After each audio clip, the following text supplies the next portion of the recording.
Learn to be super successful. Subscribe to my channel, Meathead.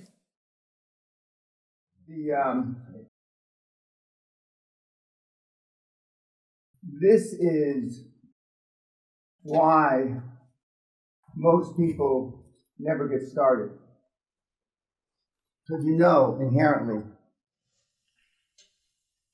and you believe based on your lack of role models in your life that you're going to be the 90%, up to half that fail.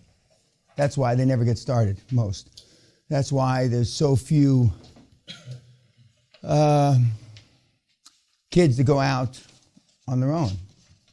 In this country, to be a main board director, the kind of directors we're talking about, Dream Team. They don't call them Dream Team because they have a different function here.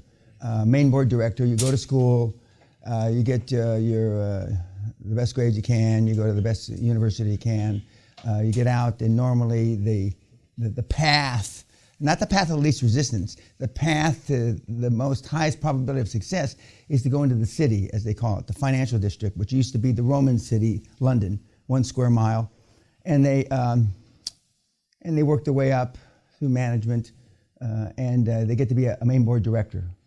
They're on the board of directors, and unlike us, where our directors get paid based on the compensation of deals and the amount of value they add to the deals, they get, once you're a main board director, you stay main board director, and you normally retire after 20, 25, 30 years, and then you feather your nest by getting on 4 or 5 or 6 or 7 boards, big main boards, British Telecom, etc.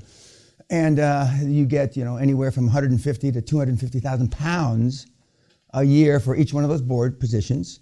And then you're in your 50s, middle to late 50s, and you're fat and sassy, so to speak, and you buy a place in the country, or you buy a place abroad, as they say here, which doesn't mean a fucking thing abroad. It could be across the water in Calais in France or wherever.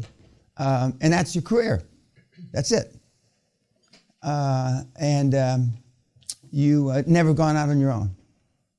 Never, because you know this.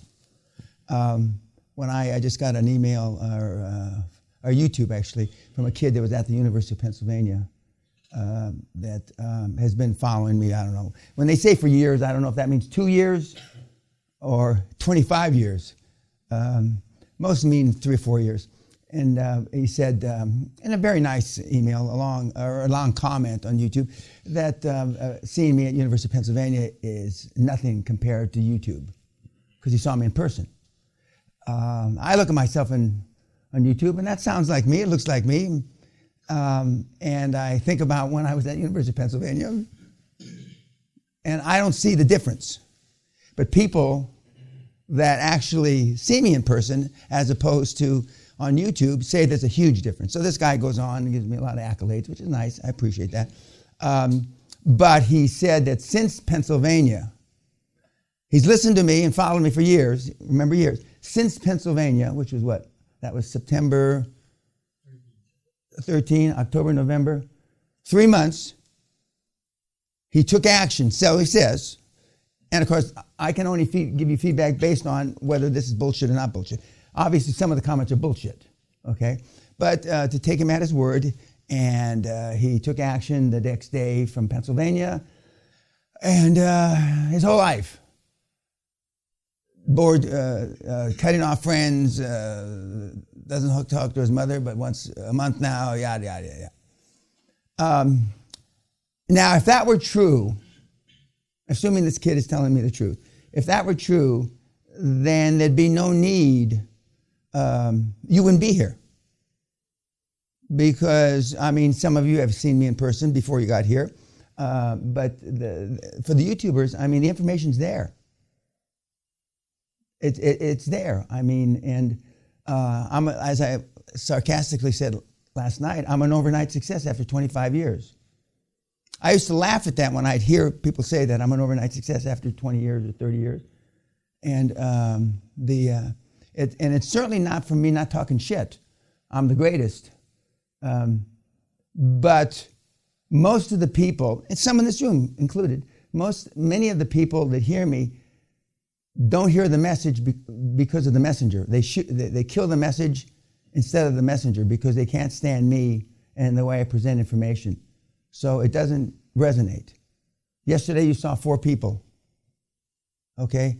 Well, I'll even say the high school kid. Could anybody relate to the high school kid? Okay? Could anybody relate to Jason Nagy? Well, you're full of shit. I don't know what you're smoking. There is no Jason Nagy in this fucking room. See, and the point I'm trying to make is the fact that you can relate to him and do are 2 different fucking things. I relate to big tits and a girl that can suck the crumb off a trailer hitch. That's what I relate to. Everybody understand what I just said? Just because you can relate to it doesn't mean you can fucking do it. And in my experience, it's not even the first step to doing it. I used to think when I started doing this 26 and a half years ago, it was the first step. If I could get you to relate, of course, I was the only subject then, and nobody could relate to me. And I tried 5 or 6 or 7 or 8 or maybe even 10 different methodologies to present the information. And no matter whether I was soft or hard, nobody could relate. When I mean nobody, I mean 0. And Bruce the Whipple, who's probably watching this later on today, can tell you because he went to a bunch of my seminars the first year I gave seminars. And the 5 or 6 or 10 people that followed me around the country could relate. When you go and listen to me 5, 6, 8, 10, 12 times in a year, there's something about me that you can relate to, not necessarily like, but can relate to. And when you get out there, and one of the points of this little diatribe I'm going through is that almost everybody's not going to be able to relate to you. Not 0, but almost 0. And for the sensitive people in the audience, that hurts. They're not telling you you're full of shit vis-a-vis rejection, but they're rejecting you.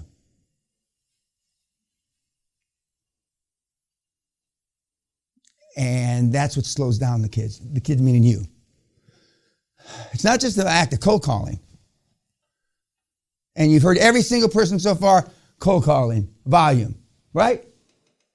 You're 2,000 calls away from being rich.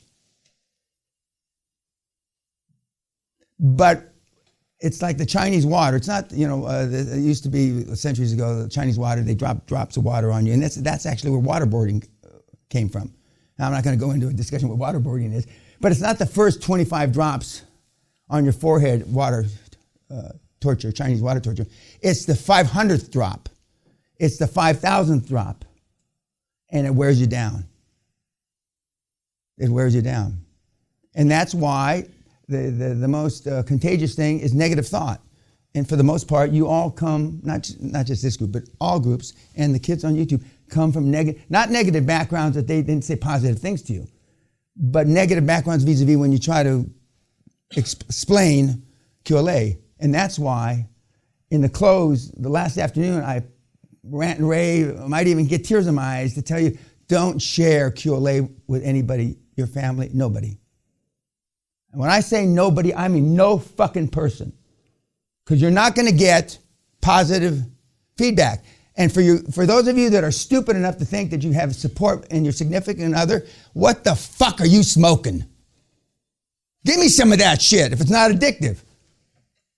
Because they may say they're supportive. Most of you, your significant others have said, if they said anything, I'm supportive. That's a load of shit. But you want to believe that they're supportive.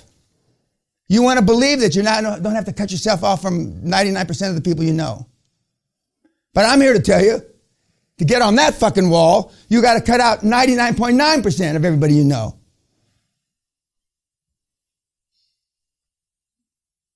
How many related to the bitch? Frenchie, you don't relate to the bitch? Okay. Normally there's some support. It's like the Aussies that support the Mongoloid idiots from Australia, and the Germans support the Germans. Who else was there? Oh. Yeah. And what about the Vietnamese gangbang? He's a good shit. You should have seen him before when he looked about the transformation. I could do a show on the transformation, starting with the dreadlocks guy that I mentioned yesterday. Now, how many of you can relate to Steve motherfucking asshole Jobs?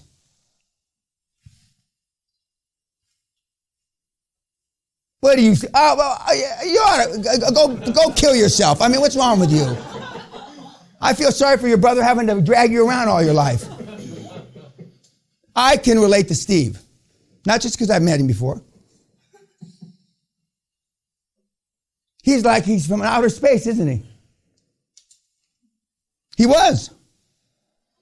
And there's a whole theory that those guys and Hawkins and Gates and the aliens came down and, had sex with their mothers and that's what came out. Success leaves clues. What are some of the takeaways from Steve? Other than you can't relate to him. He was ruthlessly focused. However, his ruthlessness wasn't related to anyone, but a mere force to penetrate into the world to get the outcome. No, his ruthlessness was focused on people. I didn't physically see him throw computers at programmers, but I was in the office when it just happened. I didn't see him physically. But he tried to throw up programmers out windows. Sound familiar? He had no problems threatening people's lives. Correct. No issue at all. And he didn't relate to his daughter until he saw she was smart. Now you just take the little shits, and shits all over your hand, the diaper, because it's yours. You don't even think about the little fucker shouldn't have been born. 50% of you in this room were accidents. Not just because you're 9 years apart from your brother or sister. 50%. After you go back, the only thing I want you to talk to your dad about, not your mom, was I on purpose. And I will bet £1 million to the pound, like that deal, that at least 50% of your father goes, and that's the universal, no, you weren't. You were an accident. And you've known that all your lives. Now, some of you, it's really easy to tell you were an accident when it's 11 years apart or, the old man got drunked up or couldn't fuck anybody at the pub, so he comes over, hops on your mom. But then when they raise you, and the dad, every time he looks at you, he thinks, well, I could have finished medical school, but we had you. Or I could have done this. I could have gone on and been a lawyer, or whatever he was. Or I could have gone on and been a half-assed doc like Doc. You know that. It's been proven that from the second trimester, more or less, the kid is cognizant of what the fuck's going on in the womb. So your biological father comes home, and your biological mother tells your dad, we're pregnant. I could lecture a whole month on this we're pregnant shit. I mean, but I'm not going to go there. The fucking we're pregnant, my ass. Anyway. And she tells your biological father, we're pregnant. And he starts screaming and yelling at her, I'm 2 payments behind in my car. They're going to repossess this and that. You fucking bitch, and you get pregnant. You heard that. You fucking heard that. Now just think about how your dad has treated you. Now some of you, this isn't the case. Or you're from a Catholic family that they just want to pump out kids. It's God's will. Isn't that what they say in the Philippines? It's God's will? Yeah. Go out and produce more. Yeah, go out and produce more kids. Well, is that because they really wanted you? Or because they're addicted to religion, addicted to the Catholic Church, and they do what the Pope says? I could lecture from now until Christmas on why you're fucked up. But the people that we're showing you, i.e., the founder of McDonald's and Steve Jobs, are different. They are. It's like there was a book written 20 some years ago. Men are from Venus and women are from Mars, or whatever the fucking that book was. It is. These guys and these gals are like other people. And all you have to do is get some of their traits, not all their traits, but some of their traits. On a scale of 1 to 100, if I'm a 98 or 99 alpha male psycho here, you don't have to be over here, because most of you are in the third, close to opposite of alpha male. I don't know what a beta male is, but I mean introverts over here. All I need to shift you is 10%, and you'll be rich. 10%. That's it. It's a hard 10%, though. I don't want to be disingenuous like everybody else tells you it's possible. What else about Steve? He did not care how other people like or dislike him. Really? And it's funny you should say that, though. Because not just him, because you're all pleasers. Do you realize how psychologically sick it is to be a pleaser? This is what we're spending 2 or 3 minutes on. Do you understand the fundamentals of psychotherapy? How bad it is to be a pleaser? Because you're giving away your own rights for somebody else's. Not your mother or your father, anybody. Because pleasers are pleasers to everybody. Now, for whatever reason, maybe it's because of the atomic bombs, but I didn't suffer from that. I use the word suffer. I don't suffer from that. And I'm way at the other end of the continuum. I don't possess empathy or sympathy. There's not an ounce of it in my body. I'm pretty sure I know why. Because of my dad. My dad didn't have a dad. His dad died a few months before he was born. So my dad was raised in the military, 2 wars, and that's how he raised me. That's how he raised me. What else about Steve? Yes, sir. He really valued first impressions. The launches were rare. First impressions, really? I can't fucking believe that. Go ahead. Yeah, the launches mattered to him, so he just realized he just was adamant about the smallest little details on the launches. Now, I'm not a detail guy. I'm a 60,000-foot Concorde view guy.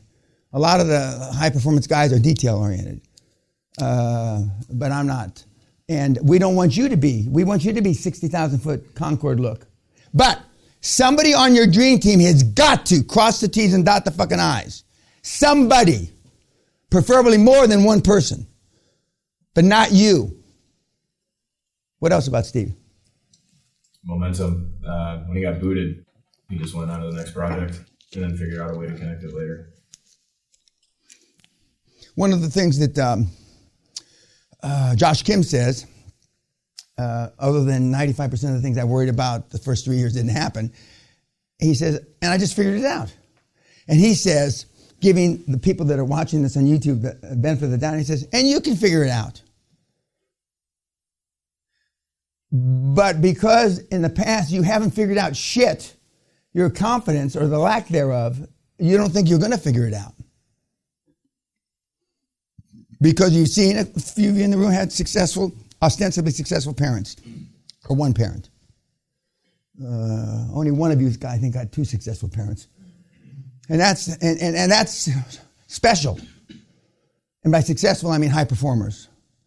They may not have made a lot of money, but you can be a high performance in a lot of different areas and not make tons of money. It used to be if you were high performance, you automatically made tons of money, but now that's not the case. And so your role models in life, of course, Steve was adopted. And for those of you that you probably know this because you know all this shit because you spent too much time Google fucking all this. As his parents, after he was successful, his biological parents tried to reconnect with him. And praise Allah, he told him to fuck off. He also spent 3 or 4, depending on which story you want to believe, he spent 3 days or 3 weeks in college and dropped out. I don't know if it's 3 days or 3, but I mean, he dropped out. He thought it was a waste of time. In hindsight, I didn't have to go to school, a university. Having flunked out 3 times, I think university was trying to tell me something. But I went back after the military and I graduated anyway. What else about Steve? Yes, sir. He absolutely thought he was better than other people. There's like so many quotes during the movie. I'm like Julius Caesar. You get a free pass for life. He was he was above everybody and felt it that way. And rightfully so. Just as I do. Because you guys aren't like me. We've never had anybody in the seminar. We had a couple close. And that's getting back to the messenger. That's why it's taken so long for this idea that I had 26 years ago to resonate, because we had to have a plethora of meatheads that made a lot of money. Because you can relate to the meatheads more than you can relate to me. If we didn't have all these people that have been successful and created a lot, literally tons of money, there'd be nobody following me. Some of the successful people that I know, high performance, can't understand why millions don't follow me. Do they understand what you're telling them? I said, no, they don't. You could be like a fucking cult. You could be like a fucking Hitler.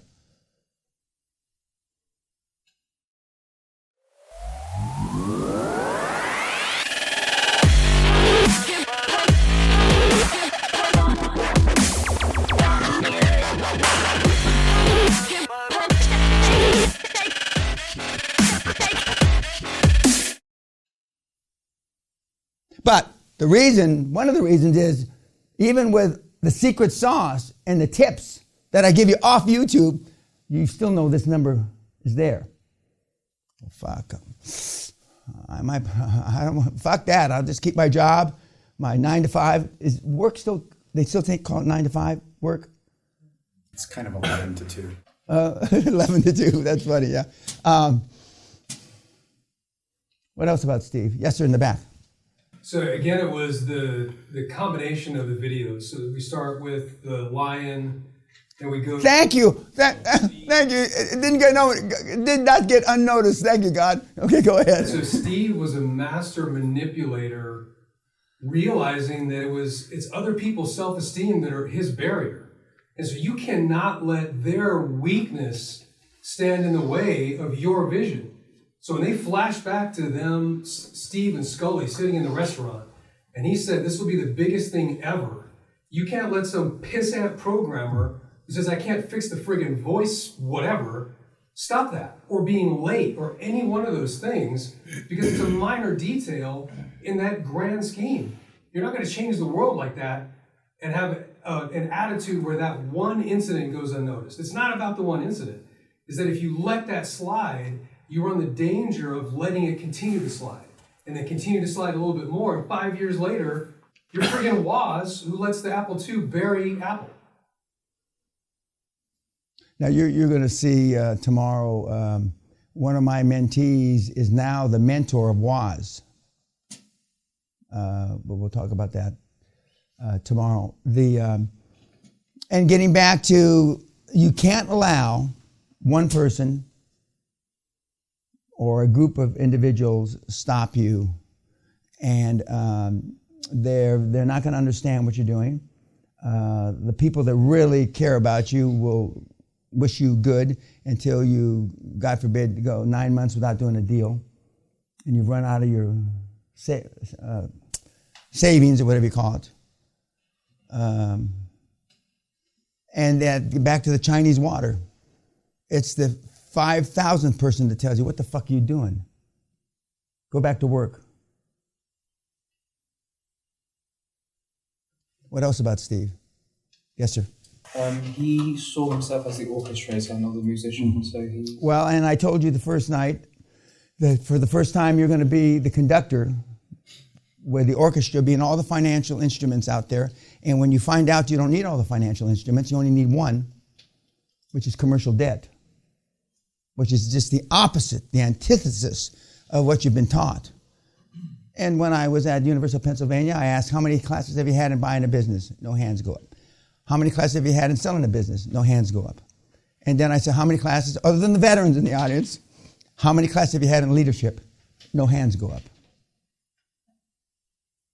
0. And the University of Pennsylvania, and I was honored to be there. It's arguably one of the best schools on the planet. And 2, actually 3, the most critical things, so you don't fall and be one of these statistics, they don't teach. And it's not just Penn. I mean, none of the schools teach them. I mean, there's maybe 3 or 4 schools that Middlebury College teaches classes in leadership. It's not a military school. Of course, the academies, military academies teach it. Yeah. Perfect. Yeah. Okay. Anything else about? Yes, sir. So he was against conventional wisdom, right? So he says, whoever said the customer is always right was a customer. And his vision. Oh, I couldn't agree more with that. His visions of technology were far ahead of anybody's idea of need. He invented needs. It was like Federal Express, right? He invented it, and then the iPod, nobody thought about that. You know, all of these products. So he just said, I don't care what other people think. I'm going to figure out what it is that needs to be invented, and they're going to need it. So he was ahead of it. Yeah, and when you get out there and it's lonely out there, believe me, and all the cliches, eagles fly above, and all that bullshit, but those are just words. When you're trying to be the only fucking eagle and your wings are getting tired, you know, your nose dive right into the ground. I mean, it's unbelievable. But, I mean, I couldn't agree more. It's like when Henry Ford was chastised for only making black cars, Henry Ford the First. And he was talking about, they didn't call it a focus group, but you know, what the customers need. He says, if I listened to the customers, I'd still be making horses and buggies. And so Henry Ford created the need, and Steve Jobs and some of the other icons. Whether we really need McDonald's hamburgers or not is another question. I don't know. I personally like, you know, food that's not necessarily good for me. In 2 dinners so far, I've gained 1 kilo. I've gained 2.2 pounds since the morning. But you arrived here, and I weighed myself this morning. I've gained 1 kilo. It's that gluten-free stuff. Yeah. Well, I don't believe in the gluten-free shit. I've had all those tests. In the gesture, that's all horse shit. And for those of you that think different, what are you smoking? Anyway, I could give a whole course on that too. But I'm hammering back the point that when you get out there, nobody cares except you. Then your chairman's going to care if you pick him right or her right. Then it's a series of successes. And by the time you finish with a dream team, you have more self-confidence. Because people, as our Vietnamese gangbanger said, alluded to, I'm talking to people and going places I never thought these guys would talk to me. And I'm going to places that I never thought that I would go to. And that's why I tell people, join clubs you can't afford, go to restaurants you can't afford. Now, a few years ago, we had a contest called Smell the Leather. And meaning go to a Rolls dealer or a Lamborghini dealer or whatever and take a picture and then send it to our website. And you had an opportunity to win a free castle seminar. At that time, our list was maybe 50, 60,000 people. How many people out of 50, 60,000 do you think entered the contest? 5. 0. Less than 100. 8. Whoa. 8.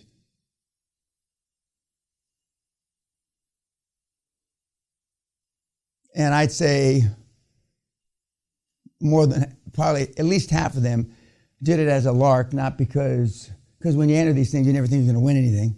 And then, but we actually picked some guy some cretin idiot from fucking Eastern Bloc country that his family should have died in the fucking war.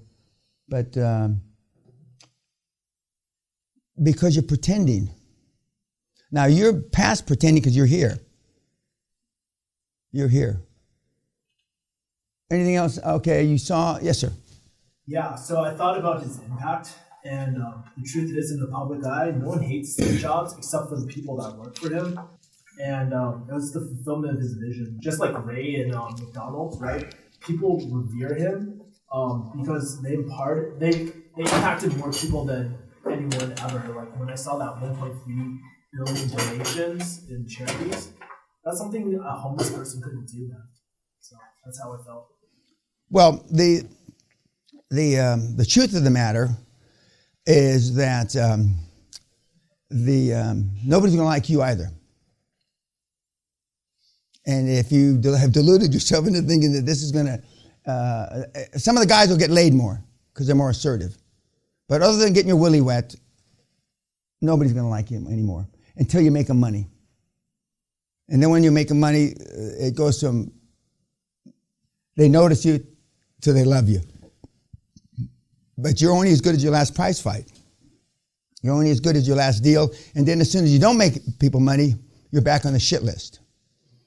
So it's a roller coaster ride from the penthouse to the shit house, from the penthouse to the shit house, back and forth, back and forth.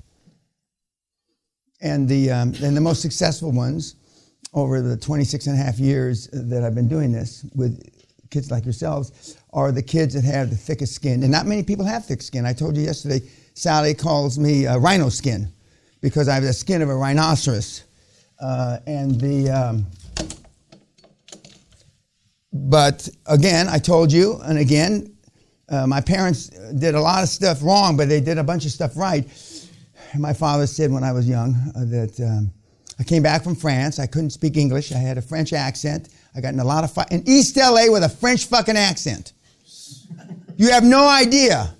Fortunately, I was the biggest kid in grammar school, but I still got in a lot of fights, and they used to call me Froggy.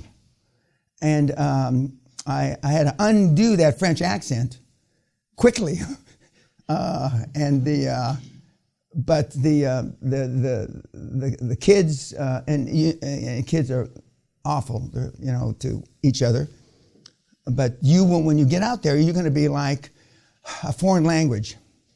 You're going to be speaking French in the middle of the desert. One, nobody's listening to you. Two, if you find somebody that can understand you, isn't going to agree with you because they were taught the antithesis of what you're achieving.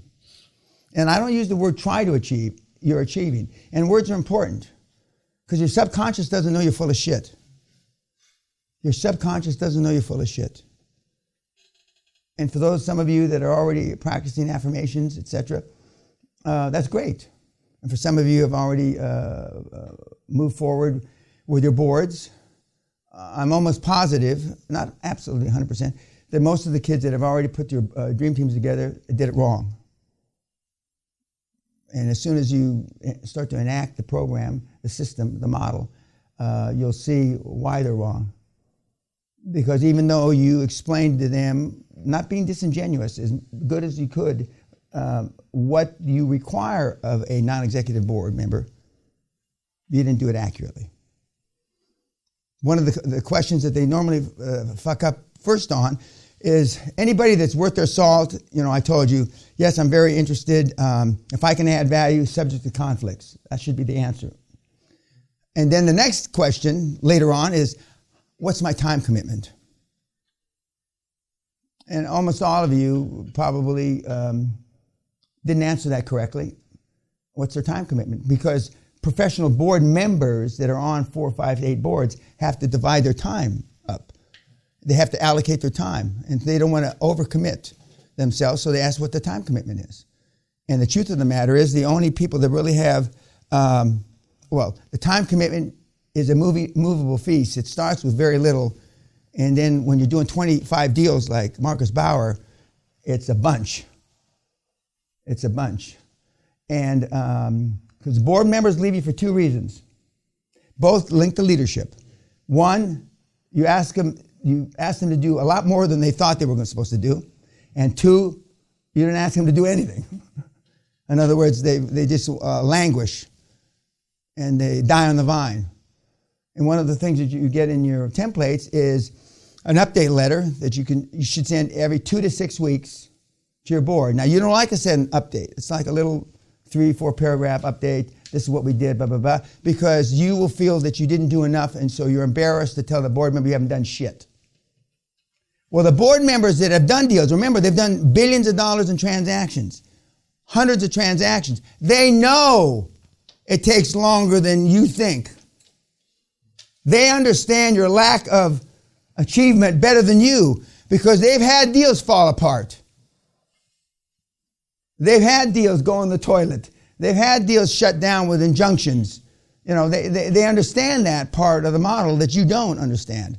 And the reason we don't teach that is because if you thought that a dissident board member could shut you down, you'd never get a fucking board. So we don't spend any time on that. But now that every time I mention it, I'm sure some of you are already thinking, "Oh, Jesus Christ, I didn't know. What do you mean the board can shut us down?" Yes, they go to a judge and convince some judge that what you're doing is wrong, and they get injunctive relief. But it's not important you understand what that means. Or worse yet, they say that you're tortiously interfering with some business, tortious interference with a contract. There's 1,000 ways you can be shut down. The day before you fund your fucking deal. At the closing. While you're signing the fucking papers, you can be shut down. All the hours, the weeks, and the months of work down the fucking toilet like you took a shit. At the close, Smiley. But we don't spend time on that. Looking at I wish we had to have a camera up here, guys, to look at these fucking, they look like sheep in the fucking headlights. Doc, right at the close. You'll pull me over, Mr. Peña. Yeah, I'll pull you over, yeah. Okay, what else about Steve? Okay, the other thing you saw was the lion. And there was one other thing, right? Yeah. Dan, one of my stars, who every time I see his red suit up there, I chuckle. When he came to see me in 2003, he didn't have the money to fly from Vancouver to come down to Los Angeles. Whether he was wearing his uncle's suit or not, he contends it wasn't his uncle's suit. It kind of looked like his uncle's suit. Anything else about what you saw last night? Yes, sir. There was a scene in which Woz says to Steve that you're not an engineer, you're not a coder, yet everyone says that you're a genius. Why is that? Like almost like mocking him or something like that. But it was pretty evident that even though he was not an engineer or a coder, he was the leader of the organization. Stop. The operative word there is leader. I tell people, and for the people, there's a few still alive that knew me 35 years ago, even though I'm called an oil guy, I didn't know anything about oil. I thought oil and gas came up two separate holes, which they don't. They come up one, and there's a separator on the top, okay? But I thought two separate, I knew nothing. And the more I told people that, the less they believed me, basically. They thought, because I wasn't a geologist, a geophysicist, a petroleum engineer, none of those things that normally you are when you become the head of a large oil company. We were in oil, we were a natural resource company. We were in coal and construction pipeline, and but it's the leadership. It's the leadership. Now you like to think that since Genghis Khan and Alexander the Great, the great generals of the world all study that warfare. Well, a lot of them do, but a lot of them don't either. And the fact is that, but they lead from the front. Jobs led from the front. Bill Gates led from the front. Elon Musk leads from the front. Warren Buffett leads from the front. And I go down the line, from the front. And even though those people I just mentioned, those 5 or 6 people, some of their leadership skills are better than others. But they're all introverts, just like most of the people on the planet. And it's remarkable what the kids can get done when they just act with enthusiasm, which is a Greek word derivative from God from within, and just push forward. And don't listen to the naysayers. Don't listen to the people that tell you it can't be done. We're going to hear later on in the week a guy that did a $4 billion deal, and everybody told him to quit. Everybody. Except me. I was the only person that didn't tell him to quit. 2.5 years. This close to starvation. Of course, now, he's happy as Larry, 6 weeks before the deal happened, he looked like death is too good. He looked not as good as death. Anything else about, yes, sir? So a running theme through all 3 videos is about who you are. And in the first one, which was the lion speech, it was every once in a while the lion has to remind everybody else who he is. In the second one with Dan Locke, it was like every once in a while you have to remind yourself Correct. who you are. But in the third one, and I think this was a little bit of Hollywood, it was everybody else was reminding Steve about who he was and should be, right? About his daughter, about his role as a CEO. So there's all sorts of feedback that he was receiving about who he was. So yesterday's theme was about who you are, right across the board. Well, I mean, that, before I forget, remember when they, this because there's 2 different Steve Jobs movies. There's a third one coming out supposedly, which makes the other 2 look like nursery rhymes. The real Jobs. And these movies about the real always take 10, 20, 30 years after they're dead.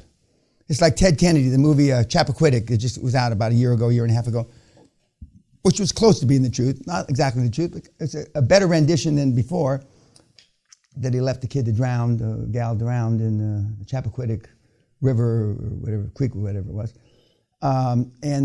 But Steve, going public to him was no big deal. It's just another work day. And one would think, he got more rich when it went public because he had, I believe he was still the largest shareholder. But if you don't believe in you, nobody else is going to believe in you. I've had 2 wives, and if they were both standing here, including my ex-wife, they used to worship the ground I walked on. But they would both say, our love for Dan is transitory compared to the love of himself. Nobody loves Dan Peña more than Dan. And I've done some rat shit things in my life, but I still love myself. I made some huge mistakes. But if you don't love yourself, most people don't like what they look like in the mirror.